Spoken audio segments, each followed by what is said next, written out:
Hey guys, so in this video we are going to talk about RA.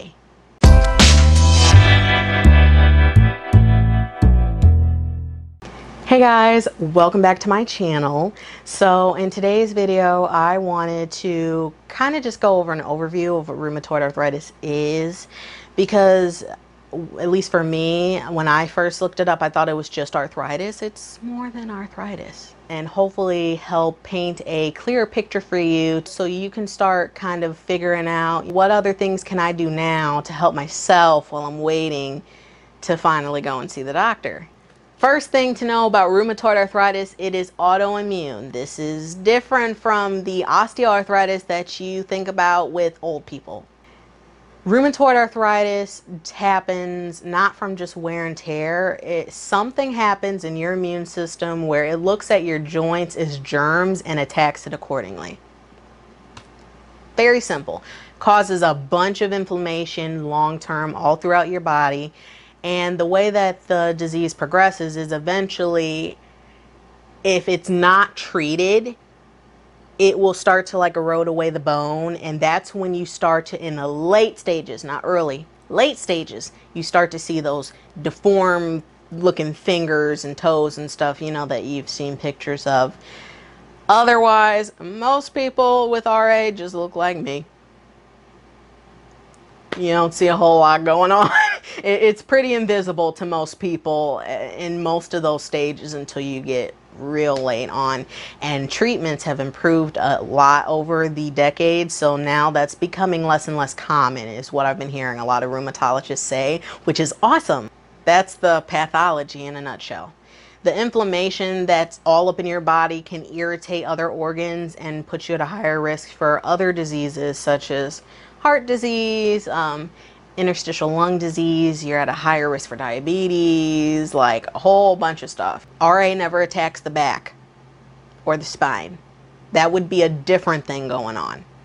What are the symptoms of rheumatoid arthritis? Most people are familiar with the joint pain and the stiffness and the joint swelling, but those aren't the only ones. You can have a low-grade fever that's like 99 degrees to 100, or if you're in the Celsius, that would be like 37, around the 37 mark. Once it gets higher, then you might want to see if you might have, like, you might came down with something.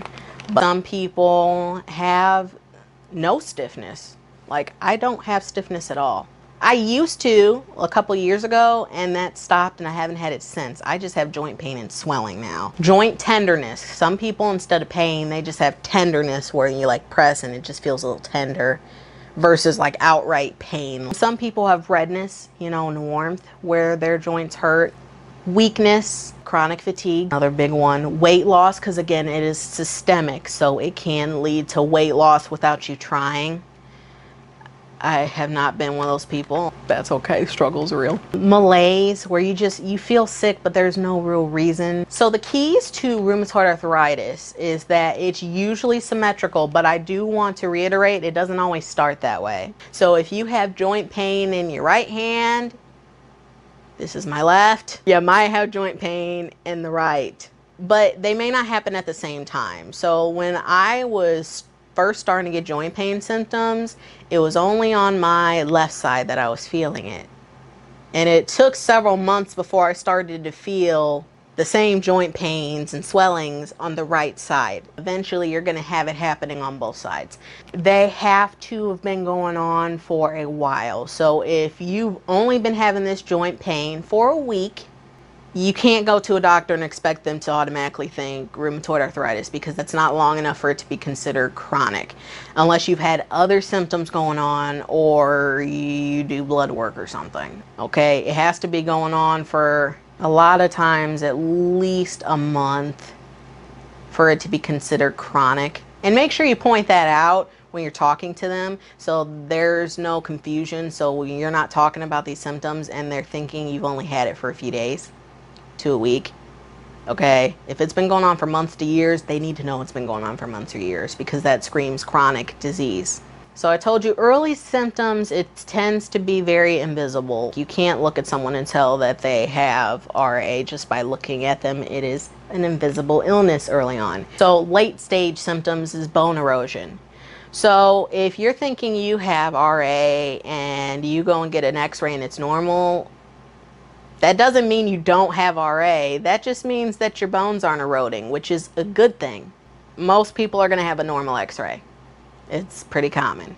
What you want to get is an MRI, because if you get an MRI, it's going to show inflammatory arthritis.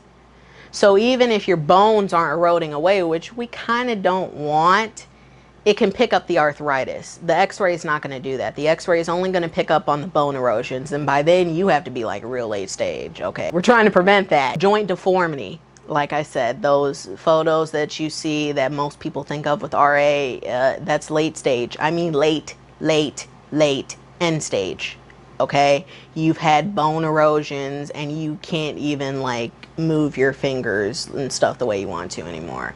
Again, most of us are not that late in the game, and most of us don't make it to that late in the game. So again, invisible illness.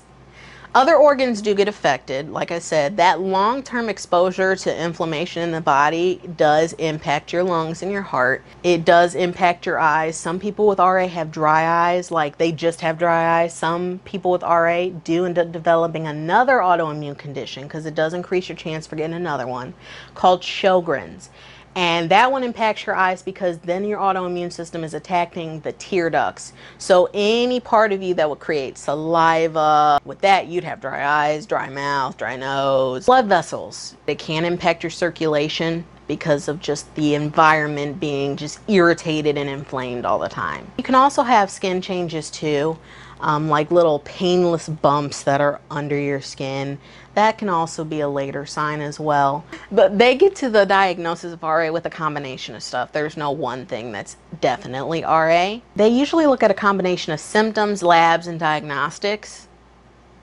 You just got to find all the clues, and enough of the clues have to point to it, basically. So labs, the main ones that they're going to look at is your rheumatoid factor, your anti-CCP, and your ANA panel.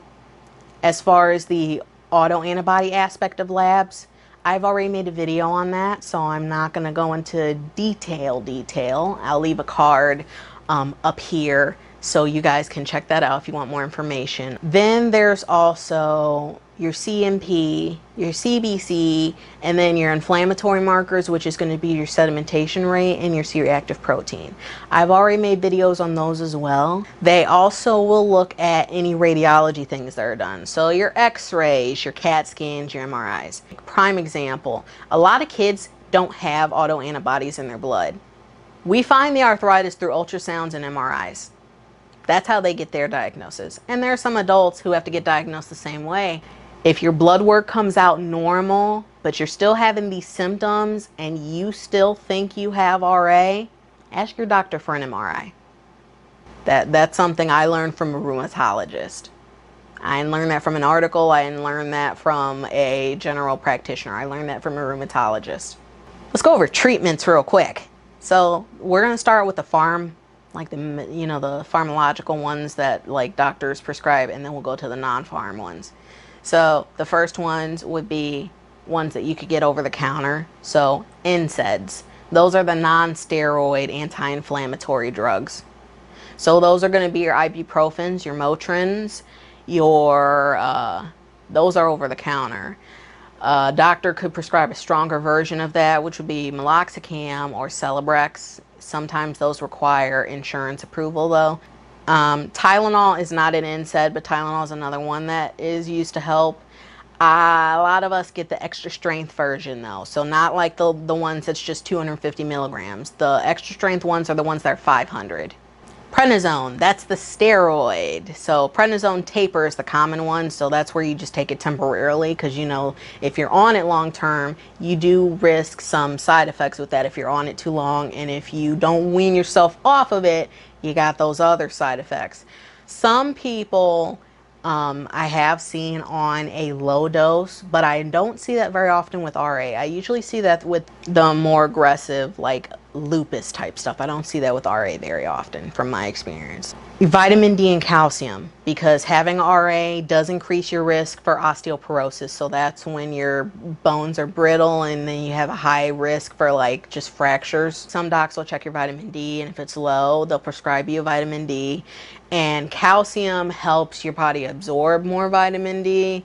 So if you have low vitamin D, sometimes they'll have you take like a combo. You can get that over the counter though. But talk to your doctor about adding that in first though, because not everybody needs it.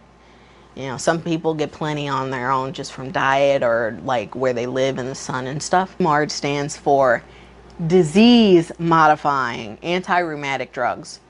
So those are medications that modify the disease. So they either slow down the progression of the disease or stop it altogether. Because you can help the symptoms all you want, but if the disease is still progressing at the same pace, then eventually those things to help the pain ain't gonna help. Those are drugs like Plaquenil, methotrexate, sulfasalazine, Imuron. Most of those are in pill form. Methotrexate you can do a pill or shot. Biologics, so that's like your Humira that you've heard about, Enbrel. Basically, most of them are not pills. They're starting to become a couple that are pills like Xeljanz, but most of them are still either like a shot or it's an infusion where you actually go to an infusion center. Non-pharmacological ways that you can help treat and relieve some of the symptoms: warm showers. Some people swear by turmeric. I've never tried it because I was trying fish oil and gluten-free, but I've had people, they swear by turmeric. Fish oil is another one that some people do. I found it helpful. I've switched over now to just eating like tilapia, so I don't have to buy fish oil. I just eat fish instead. Heat, so whether it's a heating pad, you know, heat wraps, things like that can help. Stretching and exercise. Elevation can also help. There's the RICE method, you know, rest, ice, compression, and elevation, you know, if they're swelling. So I hope that this was helpful. I see the battery dying in my camera right now, so I gotta wrap this up. That is rheumatoid arthritis in a nutshell. I hope that this painted a clear picture for you. And if you found this helpful or you think this will help someone else, share this video, leave a comment on what else you want me to talk about. With that, I will talk to you guys later. Bye.